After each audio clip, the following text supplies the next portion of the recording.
সালমান আল ফারিসি রাদিয়াল্লাহু আনহু উনি আরব মানুষ ছিলেন না, নন আরব ছিলেন, পার্সিয়ান, ফার্সিতে কথা বলতেন, মানে ইরান থেকে এসেছিলেন। উনি প্রথমে অগ্নি উপাসক ছিলেন। কি ছিলেন? অর্থাৎ ওই যে জরাথুষ্ট যারা আগুন দেখলে এরা পূজা করে, আগুনের পূজা যারা করে, জরস্ট্রানিয়ান, এই ধর্মে বিশ্বাসী ছিলেন। আগুনের পূজা করতেন ইরানে। তিনিও আগুনের পূজা করে, তার বাবাও আগুনের পূজা করে। একদিন বাবা একটা কাজে পাঠিয়েছে, ওই কাজ করতে যেয়ে সে খ্রিস্টানদের গির্জা ক্রস করতেছিল। ছোট মানুষ গির্জা ক্রস করতে যেয়ে দেখে খ্রিস্টানরা কেমন যেন আলাদা ইবাদত করে, নামাজ পড়ে। এটা দেখে খুব ভালো লাগছে, তার খুব ভালো লাগছে। বাড়িতে এসে বাবারে বলে, বাবা আমি দেখলাম যে খ্রিস্টানরা তাদের চার্চে গির্জায় নামাজ পড়ে, এটা তো অনেক সুন্দর, আমরা যে আগুনের সামনে যা করি এটার চেয়ে ওইটা সুন্দর। বাবা বলে, খাইছে ছেলে তো আমার শেষ হয়ে যাবে। তো বলতেছে, না না বাবা, আমরা যে আগুনের উপাসনা করি এটাই ভালো। উনি বলেন, না আমি অনেক চিন্তা করেছি, ওরা যেভাবে গডের কাছে চায় ওইটা শ্রেষ্ঠ। বাবার সাথে ছেলের সালমানের অনেক তর্ক বিতর্ক। পরে বাবা ভাবলেন, যদি ওকে না আটকাই তাইলে প্রভাবিত হয়ে সে খ্রিস্টান হয়ে যেতে পারে। তো ঝগড়া তর্ক বিতর্ক শেষে তার পিতা তাকে শেকলবন্দি করলো। কি করলো? পায়ে শেকল লাগায় রাখছে। কিন্তু ছেলে তো মনে মনে খ্রিস্ট ধর্মের প্রতি আকৃষ্ট হয়ে গেছে। তো ওই খ্রিস্টানরা তার সাথে লুকিয়ে যোগাযোগ করত। সালমান ওই খ্রিস্টানদেরকে বলল যে, তোমাদের খ্রিস্টান ধর্মের উৎপত্তি কোথায়? বলে, সিরিয়াতে। বলতেছে, এখান থেকে কোনো কাফেলা সিরিয়া যাবে নাকি? বলতেছে, হ্যাঁ, মিশনারি ওয়ার্কে একটা কাফেলা আসতে যাবে। বলতেছে, যেদিন যাবে আমাকে বলবে। তো যেদিন যাবে তাকে এসে বলা হয়েছে তার বাবা নাই, সে শিকল ভেঙে শিকল সহ ওই কাফেলার সাথে যে জড়িত হয়েছে। দেখেন বিশ্বাস, আদর্শ মানুষকে কিভাবে উজ্জীবিত করে। উনি চলে গেলেন সিরিয়াতে।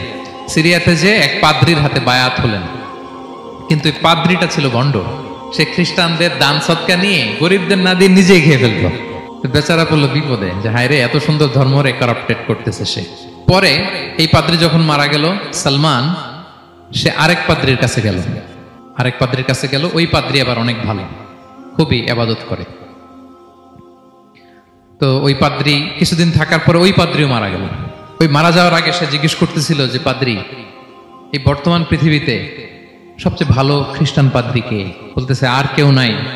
যদি ভালো খ্রিস্টান পাদ্রি তোমাকে পেতে হয়, জানতে হয়, তোমাকে ইরাকের মোসেল শহরে যেতে হবে। এবার মোসেলে যে সে আরেক খ্রিস্টান পাদ্রির কাছে থাকলো।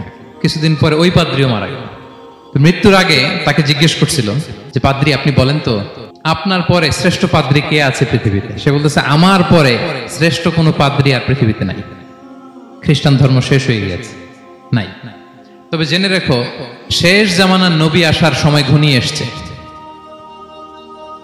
তিনি যে এলাকায় আসবে, এলাকাটা চারদিকে পাহাড় বেষ্টিত থাকবে, চারদিকে থাকবে পাহাড়, খেজুরের বাগান, মরুদ্যান।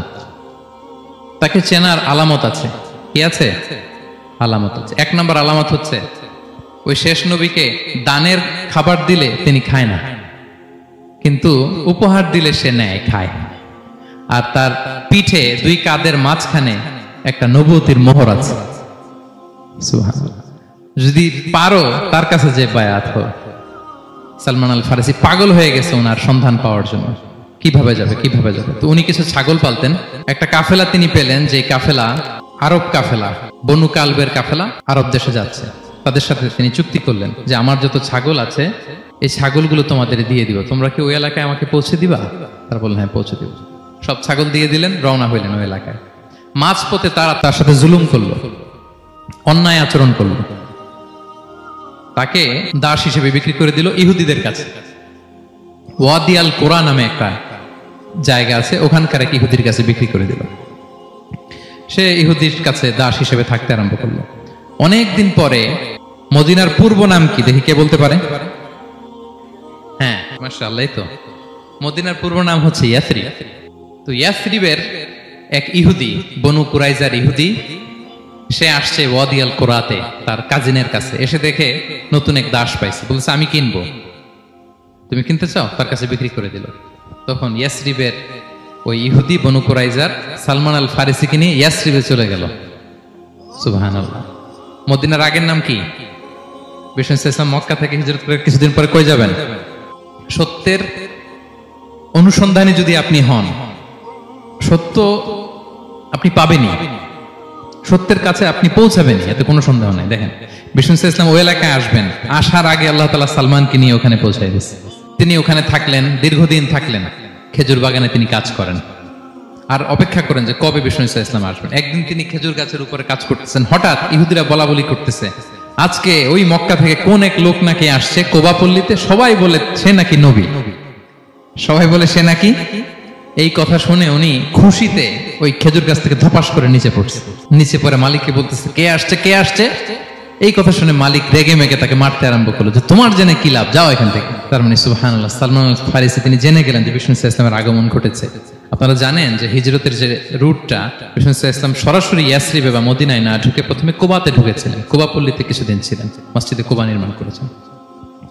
তো তিনি তো সত্যের সন্ধানী হয়ে পাগল, আল্লাহর কাছে সবসময় দোয়া করতেন, আল্লাহ সেই আখির জামানার নবীর সন্ধান যেন আমি পাই। সালমান আল ফারিসি রাদিয়াল্লাহু তাআলা আনহু ওই যে তার পাদ্রীর শিখিয়ে দেয়া যে আলামত তিনি দেখলেন, ঠিকই তো ইয়াসরিবের দুই দিকে হাররা আছে, মানে পাহাড় বেষ্টিত, আবার খেজুরের বাগান আছে। এবার তিনটা যে আলামত দিয়েছিল ওই আলামত চেক করার জন্য কিছু খেজুর নিয়ে কুবায় চলে গেলেন। কুবায় যেয়ে দেখেন বিষ্ণু ইসলাম সাহাবাদের নিয়ে বসা।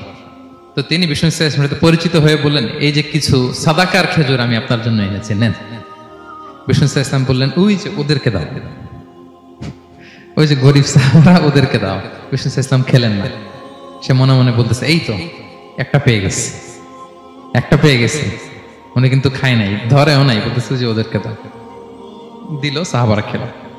এরপর বিষ্ণু ইসলাম কুবা থেকে মদিনায় চলে গেলেন, তখনও মদিনার নাম হয়নি, ইয়াসরিবে গেলেন। এবার কিছুদিন পরে আরো কিছু খেজুর নিয়ে সালমান রাদিয়াল্লাহু তাআলা আনহু বিষ্ণু ইসলামের কাছে গেলেন। এবার যে বললেন কিছু খেজুর আমি উপহার হিসেবে আপনার জন্য এনেছি, আপনি কি গ্রহণ করবেন? বিষ্ণু ইসলাম বললেন অবশ্যই গ্রহণ করব। বলেই তিনি একটা নিয়ে খেতে শুরু করলেন, খেলেন এবং বিতরণ করলেন।